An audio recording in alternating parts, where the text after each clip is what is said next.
कभी ऐसा फील हुआ है कि जितना भी काम कर लो वो कभी पूरा ही नहीं होता। जैसे कोई अदृश्य ताकत तुम्हें धकेल रही है और तुम बस भागे जा रहे हो। हर वक्त कुछ न कुछ करने का प्रेशर। ज्यादा काम करो, ज्यादा कमाओ, स्किल सीखो, जिम जाओ, लिंक्डइन पर सक्सेस स्टोरी डालो, लेकिन फिर भी सुकून नाम की चीज कहीं नहीं दिखती।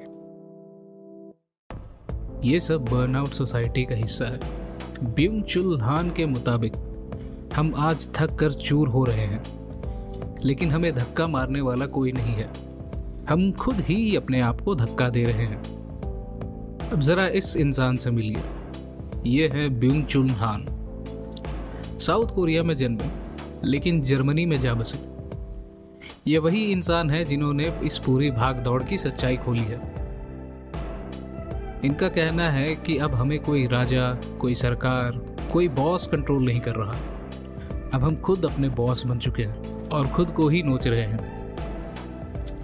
और सबसे मज़ेदार बात यह है कि हमें लगता है कि हम आज़ाद हैं, लेकिन असल में हम एक नए सिस्टम के गुलाम बन चुके हैं।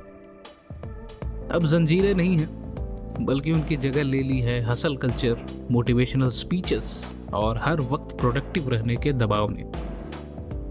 स्वागत करता हूं मैं आपका नव उदारवाद, साइकोपॉलिटिक्स और बर्नआउट सोसाइटी की दुनिया में।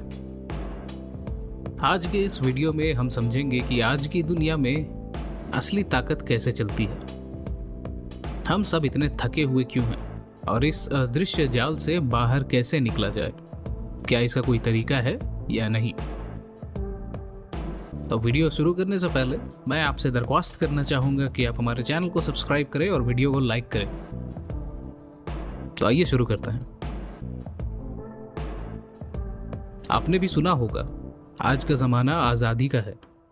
अब राजा रजवाड़े नहीं, कोई जबरदस्ती कोड़ों से नहीं मारता, किसी की गुलामी नहीं करनी पड़ती। हम सब फ्री हैं, है ना? गलत। हम कभी इतने ज्यादा कंट्रोल में नहीं थे जितने आज हैं। और मजे की बात यह है कि हमें खुद भी इसका पता नहीं चलता। ये सिस्टम कुछ ऐसा बनाया गया है कि हमें लगता है कि हम खुद फैसले ले रहे हैं, लेकिन असल में हम इसी जाल में फंसते जा रहे हैं।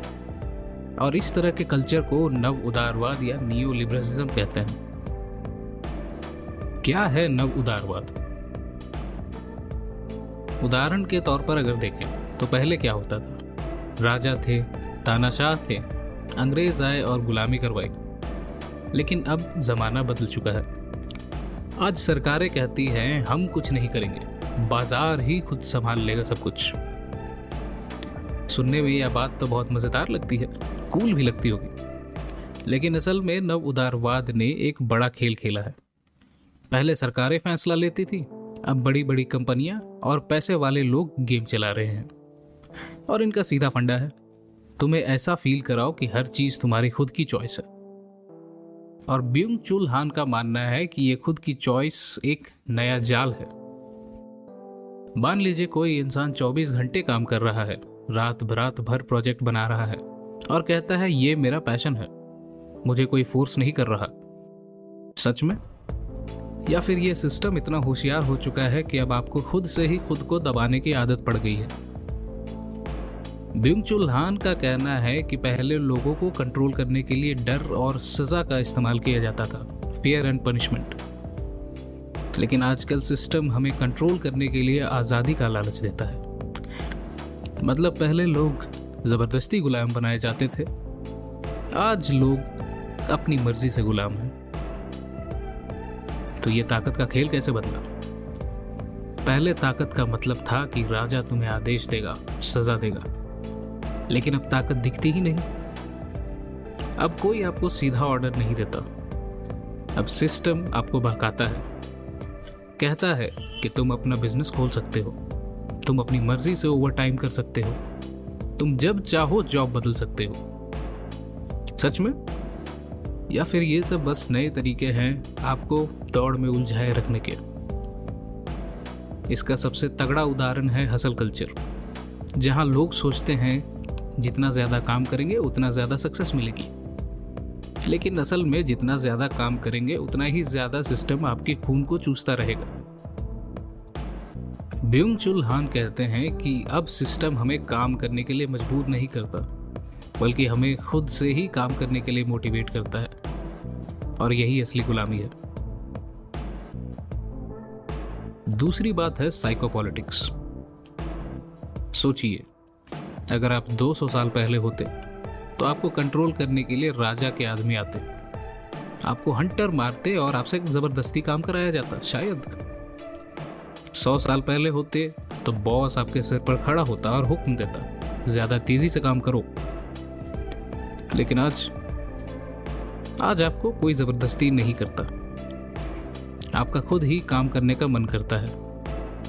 आप खुद ही एक्स्ट्रा घंटे लेते हो, खुद को प्रोडक्टिव बनाने के लिए मारते रहते हो, खुद से ही कहते हो मैं और मेहनत करूंगा।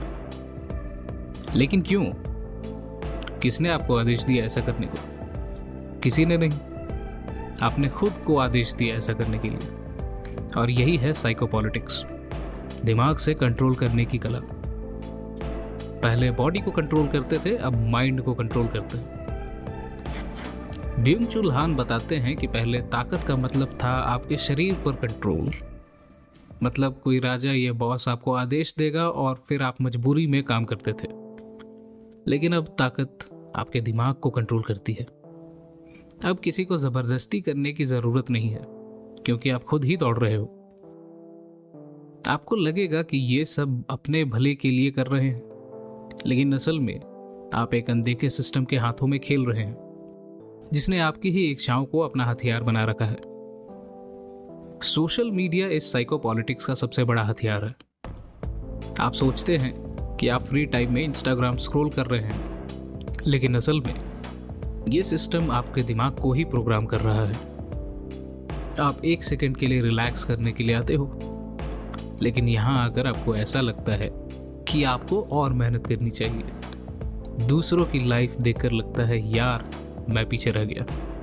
आप खुद से ही खुद पर प्रेशर लेते हैं। इस नए सिस्टम की सबसे खतरनाक बात यह है कि अब कोई दुश्मन दिखाई ही नहीं देता।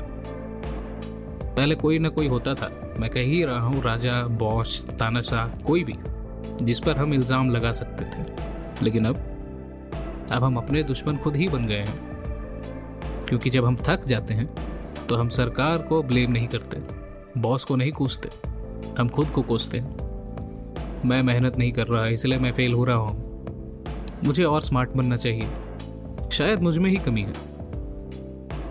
तो क्या इसका कोई इलाज है? क्या करना चाहिए?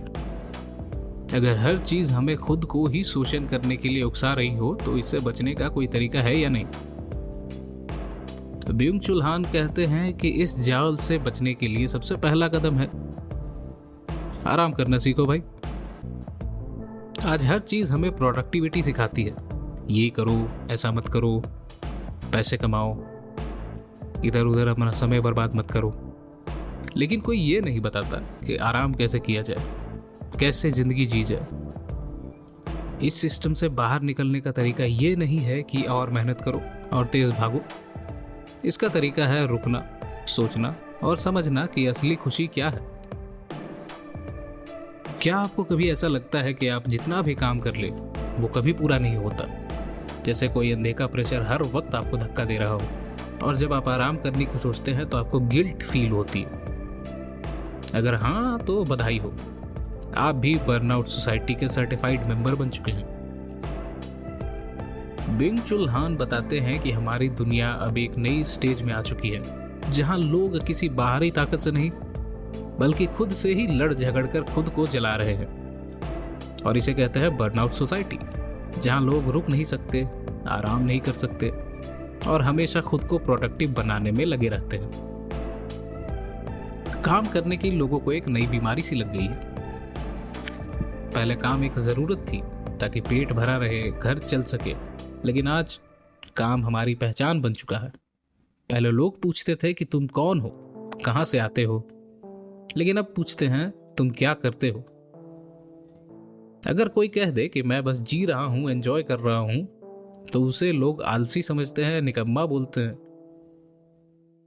मतलब अब जिंदा रहना सिर्फ काफी नहीं है, अब आपको हर वक्त कुछ बड़ा करना पड़ेगा, नहीं तो आप किसी की गिनती में नहीं रहोगे। यही बर्नआउट सोसाइटी की असली पहचान है, जहां लोग ब्रेक लेना भी एक गिल्ट की तरह फील करने लगते हैं। इसके बाद है मोटिवेशनल कल्चर।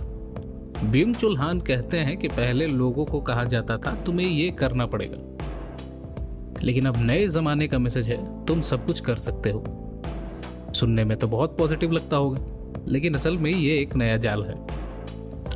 पहले लोग आदेश मानते थे, अब लोग खुद ही अपने आप को आदेश देने लगे हैं। पहले का सिस्टम था अगर तुमने काम नहीं किया तो सजा मिलेगी। आज का सिस्टम है अगर तुमने काम नहीं किया तो तुम खुद को फेलियर समझोगे।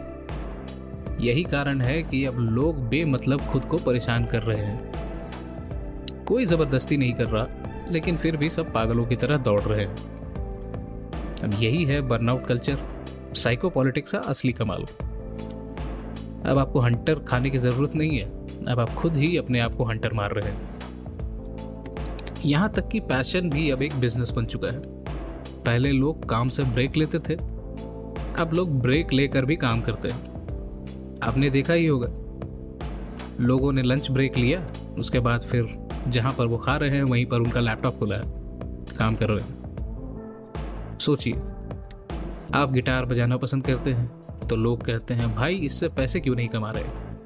आप पेंटिंग बना रहे हो तो लोग पूछेंगे भाई इससे इनकम क्यों नहीं हो रही। मतलब जो भी चीज हमें खुशी देती है उसे भी एक प्रोडक्टिविटी मशीन में बदल दिया गया है। अब हमें कुछ भी सिर्फ एंजॉय करने की इजाजत नहीं दे रहा है। अब हर चीज को मार्केटेबल बनाना है, सेलेबल बनाना है। पैशन भी सिर्फ एक और काम बनकर रह गया है। और अब आप कुछ भी तब तक नहीं कर सकते जब तक उससे पैसे ना कमाए जा सके। और जब हर चीज बिजनेस बन जाती है तो असल खुशी कहीं गायब हो जाती है। तो क्या करना चाहिए फिर? इस बर्नआउट के साइकिल से बाहर कैसे निकले? ब्यूंग चुल हान का कहना है कि रुकना सीखना होगा। हमें यह समझना होगा कि काम जरूरी है, लेकिन जिंदगी सिर्फ काम के लिए नहीं बनी। हर वक्त प्रोडक्टिव बने रहने का प्रेशर असली आजादी नहीं है, बल्कि एक नया गुलामी का रूप है। और सबसे जरूरी चीज क्या है? खुशी को खुशी की तरह रहने दो, उसे बिजनेस मत बनाइए। शायद असली फ्रीडम यही है, जो करना चाहते हैं वो बिना किसी प्रेशर के करना। इस तरह के कल्चर से बचने का क्या तरीका हो सकता है? मेरे हिसाब से हर समय बिजी रहना ही लाइफ नहीं है। सबसे पहली चीज जो हमें समझनी होगी कि हर वक्त बिजी नहीं रह सकते। आज की दुनिया में ऐसा लगता है कि अगर आप बिजी नहीं हो तो आप बेकार हो। लेकिन सच कहूं तो फ्री टाइम भी जरूरी है, क्योंकि वहीं पर असली सोचने की ताकत आती है। जो आदमी शांति से बैठकर सोच सकता है वो ज्यादा समझदार होता है, बजाय उसके जो हर वक्त दौड़ में लगा रहता है।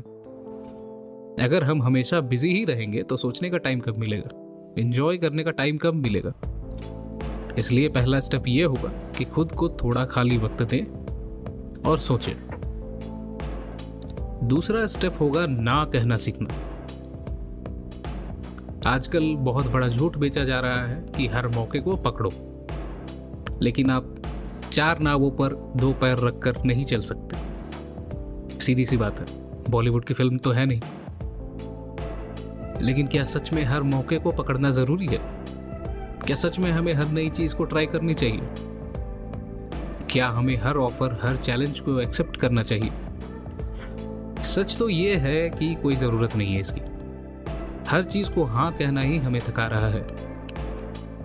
ब्यूंग चुल हान भी कहते हैं कि ना कहना सीखना होगा।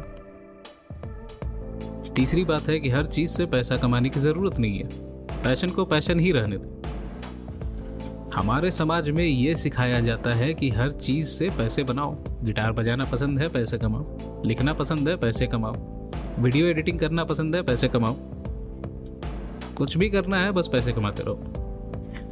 लेकिन क्या आपने सोचा है कि ऐसे करने से आपको असली खुशी मिलती है?